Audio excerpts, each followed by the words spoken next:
ኒውዚላንድ ውስጥ የበጎች ቁጥር ከሰዎች ቁጥር ይበልጣል። የሳምንቱ አስገራሚና አስቂኝ እውነታዎች። አንደኛ፣ ጣሊያን።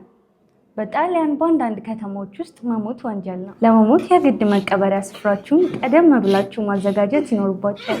እንግዲህ ቀድማችሁ ከሞታችሁ ቅጣቱን ኬት እንደምትቀበሉት እንጃ። ሁለተኛ፣ ፊሊፒንስ። በፊሊፒንስ ከ7641 በላይ ደሴቶች ያላት ሲሆን እያንዳንዱ ከፍተኛ ማዕበል በሚከሰትበት ወቅት ደሴቶቹ ሊጠፉ ይችላሉ። አስቡት እስኪ እዚህ ድረስ ለመዝናናት ሄዳችሁ ደሴቶቹን አታችሁ ሲመለሱ። ሶስተኛ፣ ፊንላንድ። በፊንላንድ ውስጥ በየዓመቱ ናሽናል ፌረር ዴይ በኦክቶበር 13 በድምቀት እንደ ትልቅ በዓል ይከበራል። እንግዲህ ከዚህ በኋላ የ12ኛ ክፍል ውጤት ያልመጣላችሁ ተማሪዎች ደስታችሁን የምታከብሩበት ቦታ ተገኝቷል እየተባለ ነው። አራተኛ፣ ኒውዚላንድ። ኒውዚላንድ ውስጥ የበጎች ቁጥር ከሰዎች ቁጥር ይበልጣል። ለአንድ ሰው በቁጥር እስከ 5 በግ ይደርሰዋል። ስለዚህ በኒውዚላንድ ውስጥ ብቸኝነት ሲሰማችሁ ከበጎቻችሁ ጋር ወጥታችሁ መዝናናት ትችላላችሁ።